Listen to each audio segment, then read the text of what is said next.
All right, I think we're ready to kick things off here.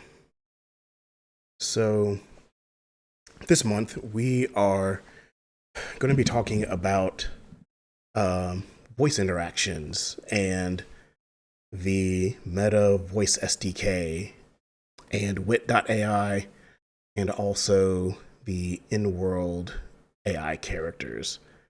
It's going to be a bit of a show and tell, I guess. I don't plan on going too deep into the actual code here, but I will show off how it works and how we can actually use it in game. So I guess first we'll start with the Oculus Meta Voice SDK that has been out for quite a while. I think this latest version actually came out like a year or so ago, the Oculus Voice SDK. And this is primarily for VR, but it can be used without it, which we'll see here. I don't have my Quest plugged up or anything like that. And we can just check out the settings here. So the Voice SDK will directly integrate into Wit.ai. And Wit.ai, I think Facebook bought them back in 2015, real long time ago. And it is just basically a natural language processing service. It is free to use, so we don't have to worry about incurring any costs while using it. But it does text to speech and speech to text. We'll go through a little bit on how this is all set up on the Wit website. Get your access tokens and whatnot, and also we'll go through setting up the applications, how the intents and entities work. Conduit here is kind of a new thing they just released back in August. It's for actually doing more scripted dialogue. Not really gonna be messing with that just yet today. So let's check out some of the demos they have. So this is all comes with the Oculus integration with Unity here. Which one do we actually have?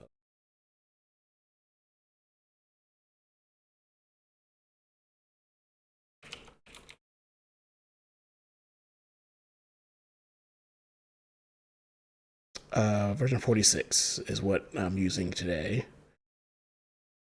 And I guess we'll just throw this project up on GitHub as well. But I haven't done anything super special. This is all just the standard SDKs that we're going to get from the various websites and just the demos that it comes with.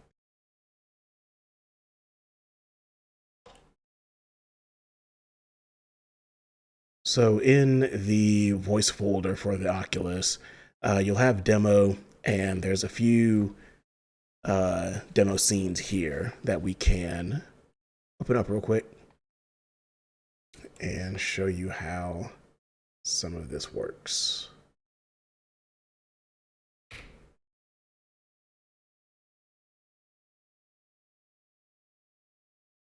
Okay, so this is just basic voice commands for a timer.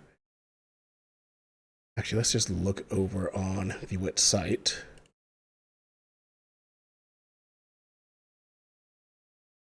Here.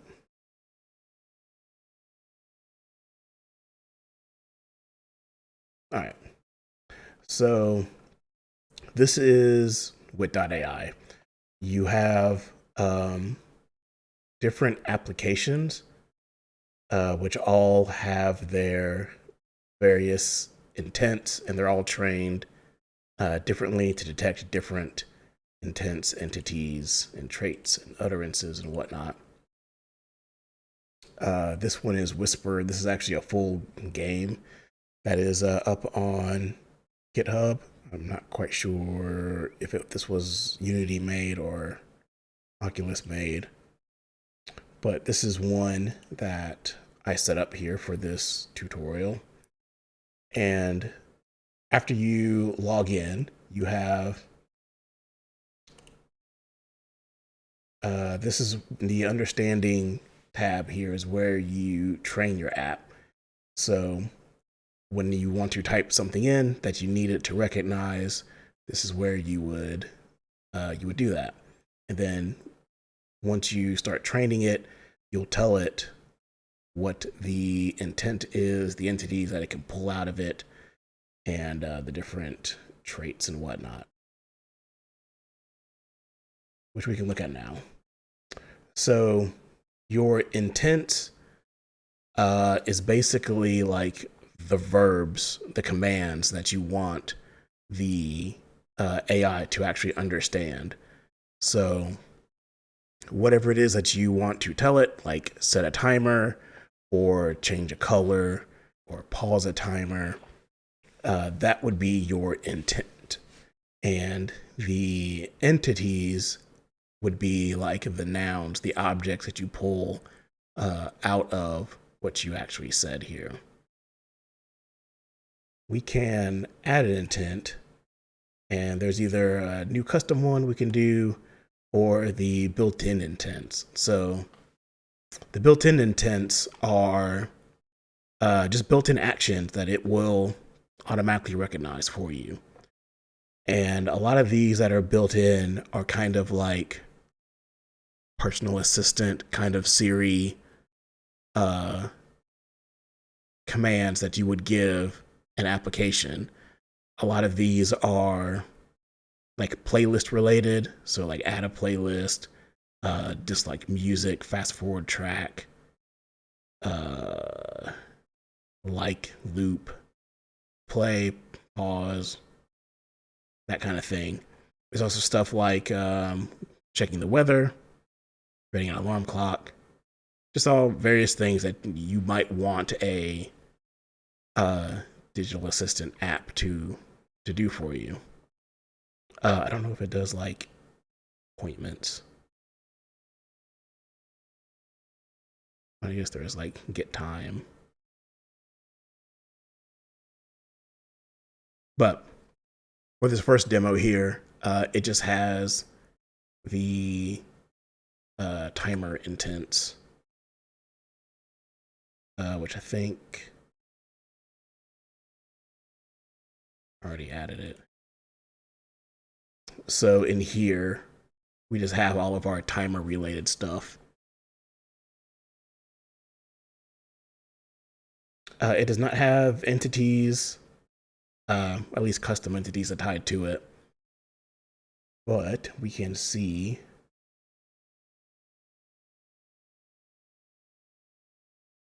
our utterances.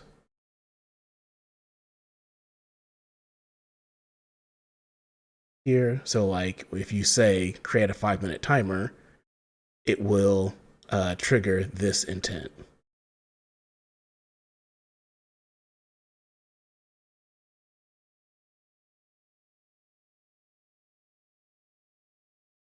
Which you can also see here in the Unity settings window here, all of your different intents, and doesn't have entities to it, but these intents are ones that you can actually trigger in your game. We'll look at that.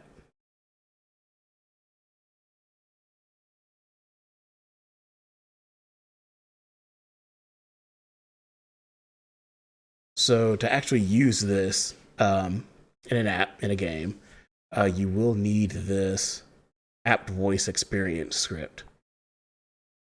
And this will create, it takes a Wit configuration. So this one is using the timer built-ins, and we can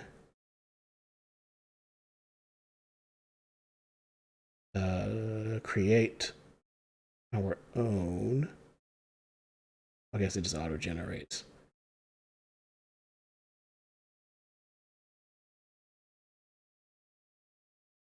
this, which is this one here.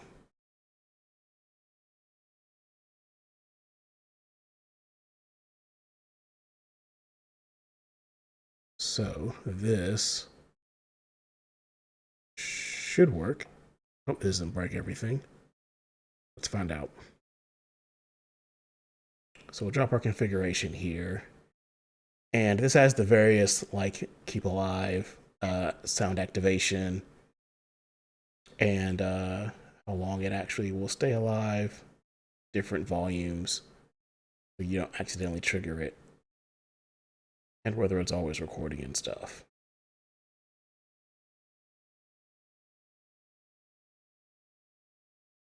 So let's play it and see what happens.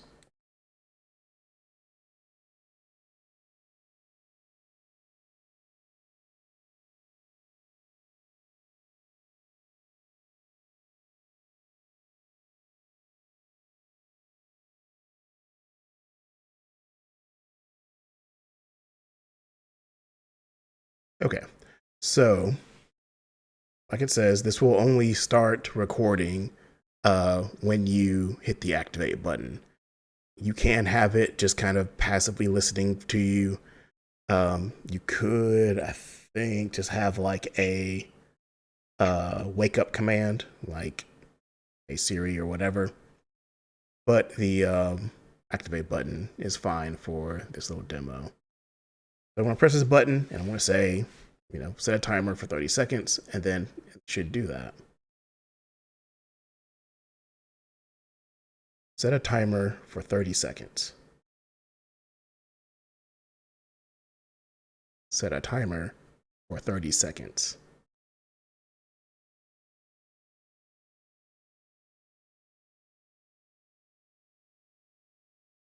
And it did hear me, but it did not actually set. Boo.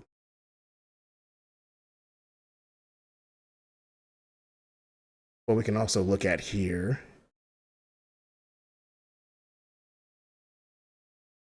once Unity stops chugging,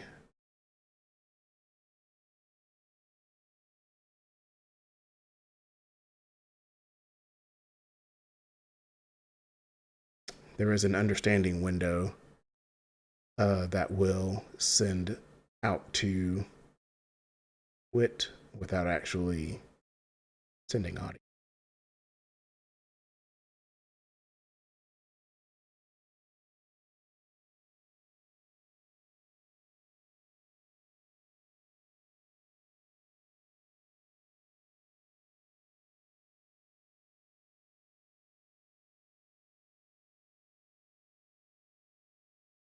So here in the understanding viewer here, I'll click voice, and then we can just say like set a timer for whatever, 5 minutes.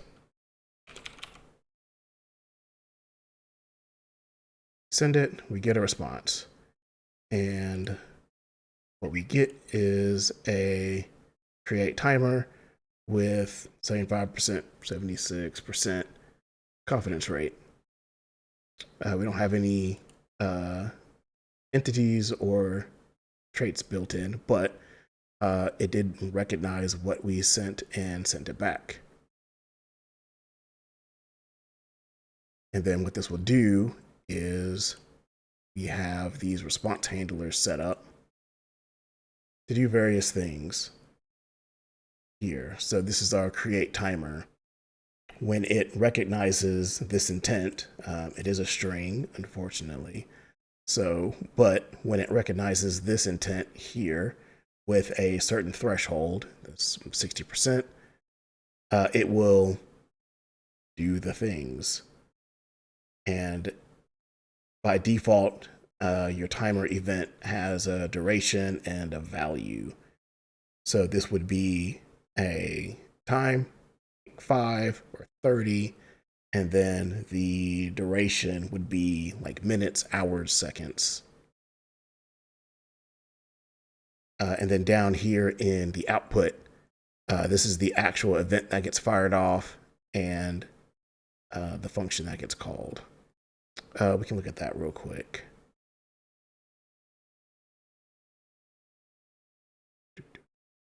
Timer controller.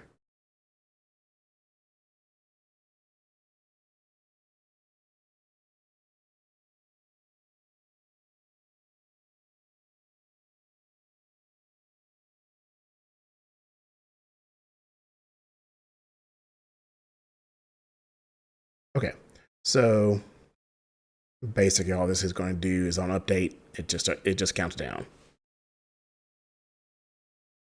The actual create timer here is what is actually going to get called when that intent fires. That event just has a string array of your entity values, which will dump those out into our parse time function that spits out a time, and that's what we actually end up setting for our actual timer. Down here is our parse time. And all it does is it tries to parse out our entity values is the value and the duration here are the two things that we get back from our entity values here. It's nothing too fancy.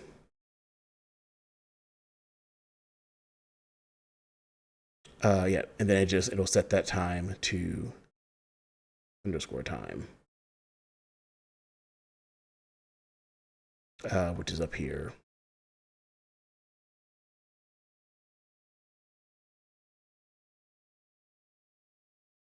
We also have audio clip. Forgot about that. All right. So let's actually use the one in the actual demo.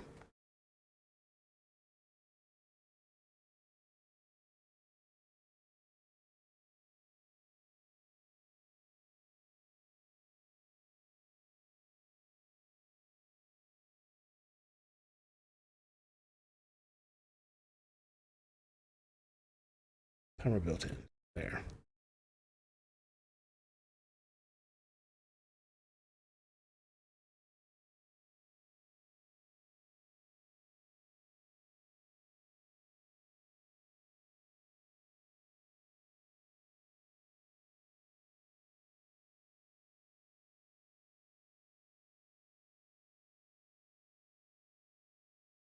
And we'll try this again. Make a timer for 5 minutes. Yay. Then we can pause timer.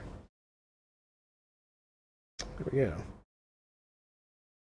And for being like a web service, it is incredibly fast.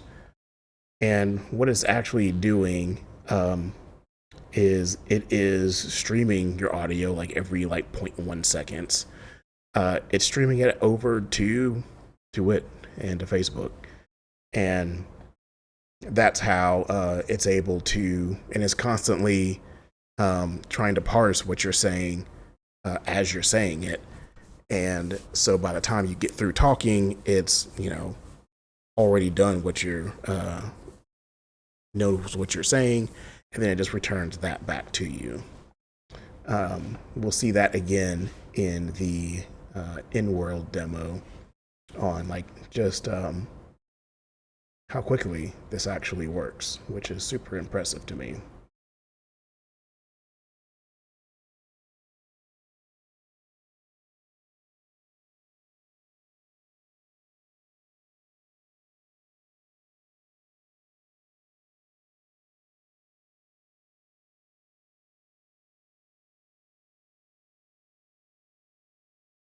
And I really don't know why this thing is taking so long to repaint whenever I stop play mode. That's annoying.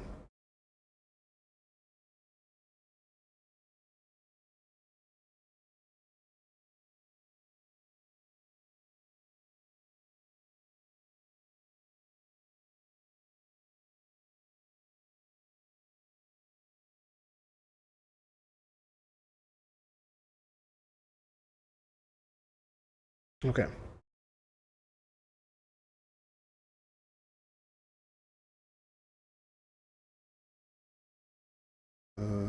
That's happening. Okay. Anyways, so yeah, all of the responses actually just work in the same way. We give it intents. Here, I'm not sure why this one is. Oh yeah, so these are intent handlers. So this will actually have like an enum of all of the intents. The in response matcher has a string that you can. I guess you have a little bit more control over it that way. But I prefer not using strings whenever possible.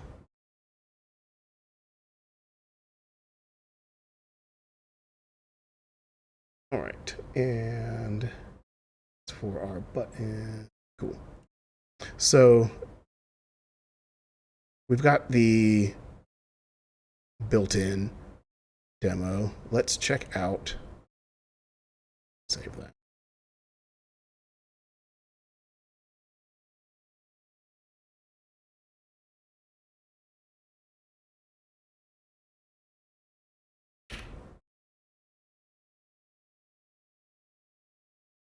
So this is something a bit more gameplay relevant here. And what we're going to do here is change the colors of these shapes.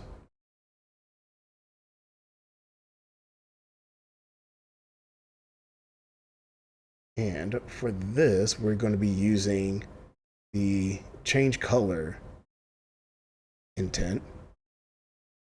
And this intent has two entities, a shape and a color.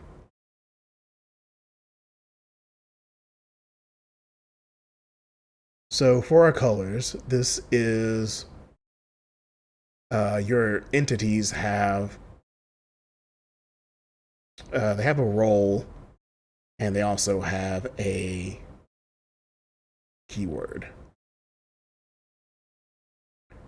When you when you're parsing your entities in your code, it will start with the entity's name, and then it'll have like a colon, I believe, and then it'll have the entity's role.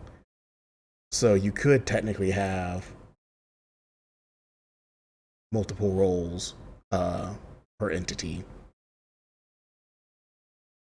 We're not using that. It's just going to be the role is this color, and when it matches, well, any of these keywords will match as a color. So if we say red, for instance, this will return the value of red in this color. So if we wanted to say add a new synonym, we can call this crimson. Should be spelled right. Crimson. So here. All right, so we have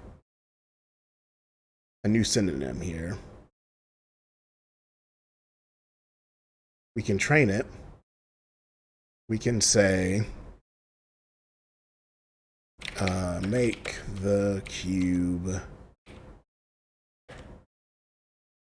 No, we'll say turn the cube crimson.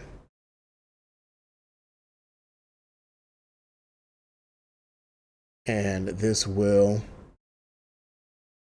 tell you what your entities that gets pulled out of this. It's going to give you cube for the shape and red for the color. And we have our confidence levels. That looks good. So we're going to train and validate.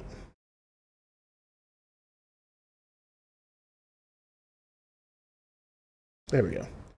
So we're now training our AI to look for crimson as red.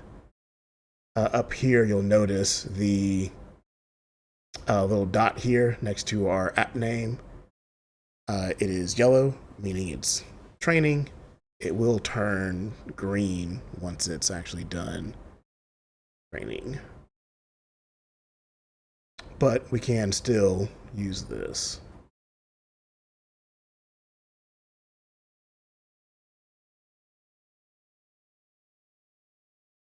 So here,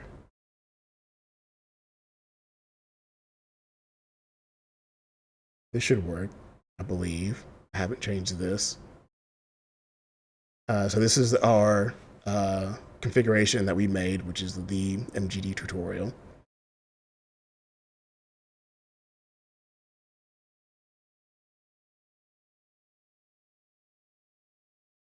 And in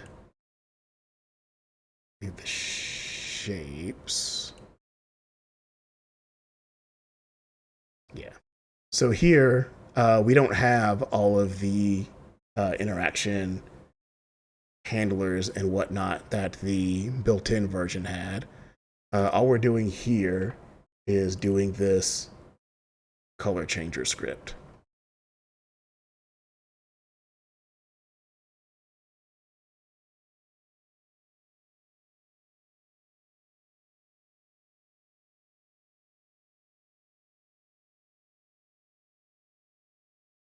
And update color is going to be where we get our wit response, which is here exactly.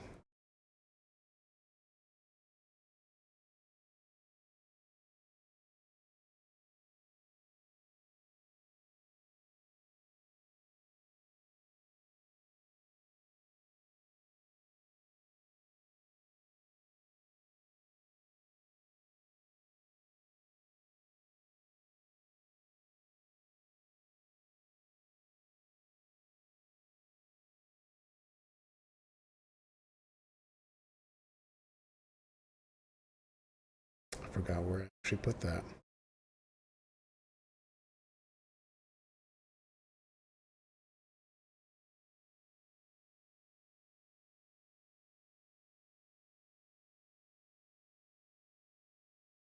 This is our button, which is going to activate microphone.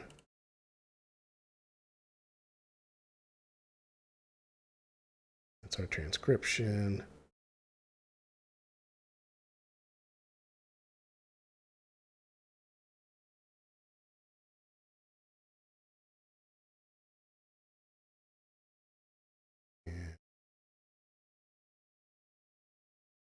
I might just do it here. Okay, it's just being all done in code here. So here, our interaction handler is going to be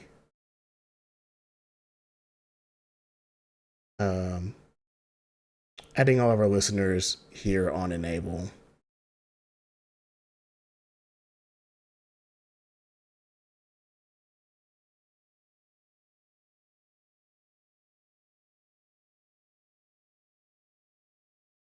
So when you want to activate your microphone, this is where you would actually do it. You just call your at voice experience .activate and .deactivate.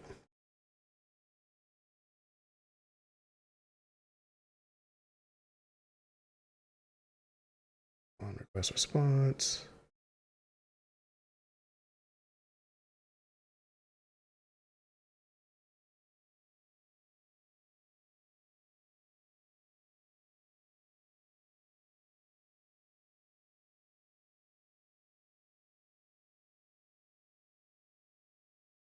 All right, let's see if this works. Actually, let's make sure we're green. So our training is complete. Yoink.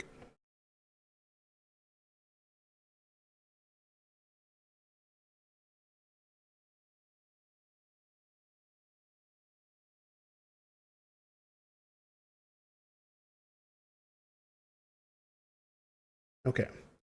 Here, make the cube green. And there we go.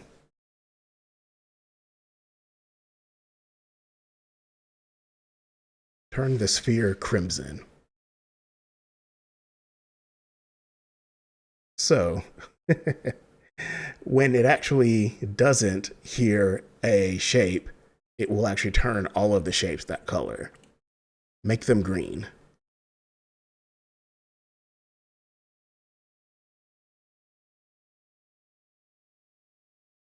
Turn the ball blue.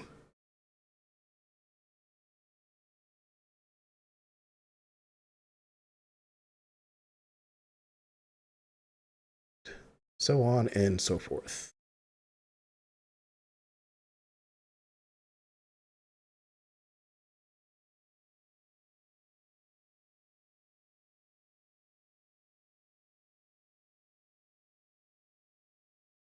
I also made a command this morning for like having a NPC or whatever follow you around. Didn't quite get it around to getting it fully updated or implemented, but we can see if this works. So I can just say, for instance, follow me, and then this should give me a intent of follow the player, and we have an entity of location, and that location is going to be me, or the value of player. And my idea is to just have this value just be tied to your player location. So this will set like the AI agent pathfinder. We're using the nav mesh agents and stuff. You can just set their destination, set the destination to yourself, and then the AI will just follow you around until you tell them to stop. Which I haven't actually implemented that yet. We could try that.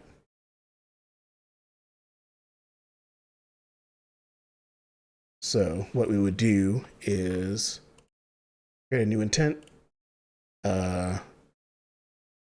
can say stop moving. This way, if you tell it to go anywhere else, you can also just tell it to stop.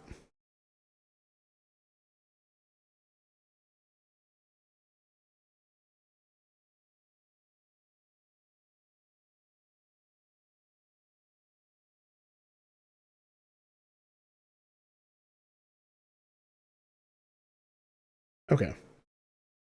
So this one actually doesn't really need any entities or whatnot, because you're not telling it to go anywhere else. You're just telling it to stop what it's doing, basically. And at this point, we can just say something like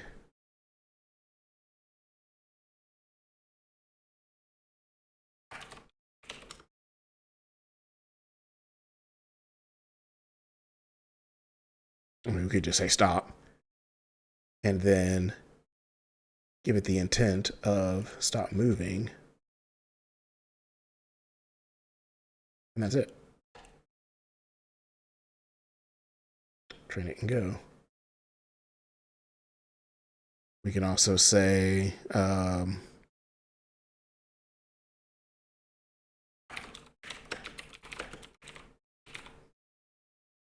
stop where you are, and tell that also stop moving.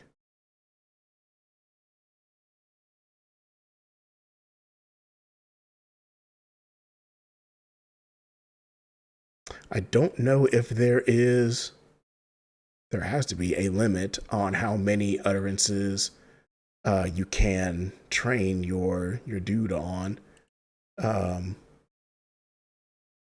I haven't run across it yet.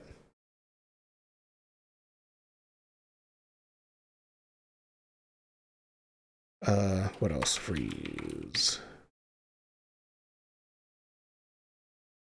Then we can have that stop moving.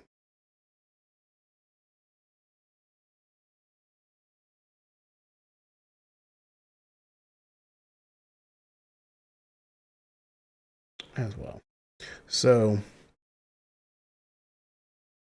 yeah, and like Wit.ai it's got a REST API as well, or I guess HTTP API. So you could tie this into any kind of text chat. It can, I guess, is made for Facebook Messenger, but there's nothing stopping this from being a Discord bot or Telegram or IRC bot or whatever.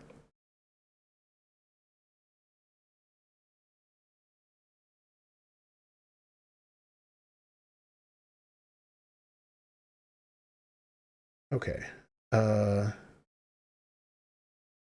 Let's look at the actual code for color change here.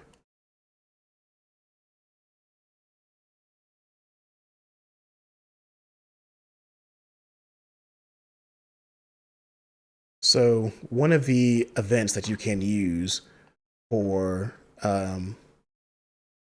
Wit responses is this Wit response node. That will just give you a command result that we can parse through instead of just getting the string array that the timer controls got. Just the string array, the command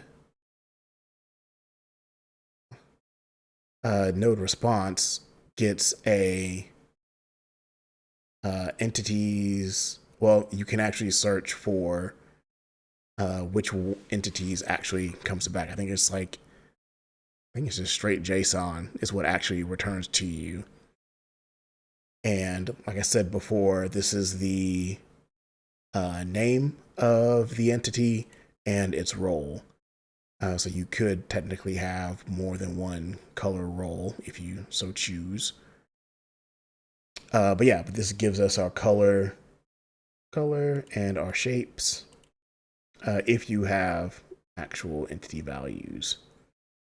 And then we'll just pass those string arrays into our update color, which goes through to parse them since they're strings.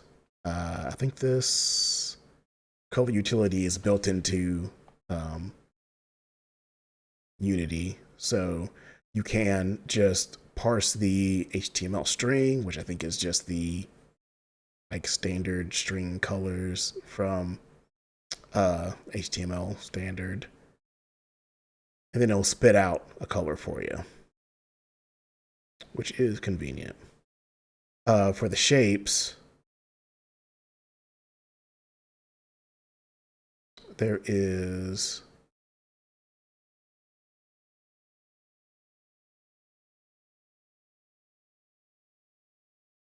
how does it get the shapes?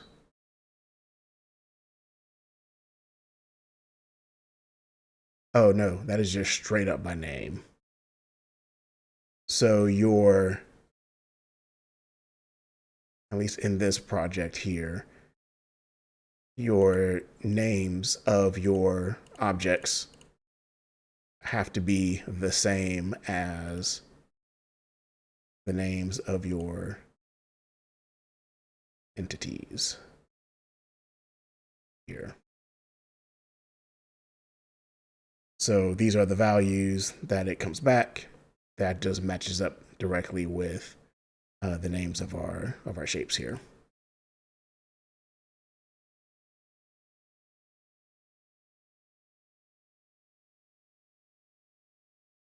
Right, so this is where we will roll through the transforms and then just string compare what our shape's value is with the names. It is ignoring case, so it doesn't have to be case sensitive, but that's how this demo works. All right, so that is Wit.ai. I want to come back to this once the composer comes out of beta, and this is basically how you would structure more scripted events or dialogue trees. It also has a context. There is a context map that stores data that your bot can actually reference later, which is really cool for game purposes. You can have actual knowledge that the bot can refer to actually active in the scene, which is cool. And I want to test out some more of that stuff with that.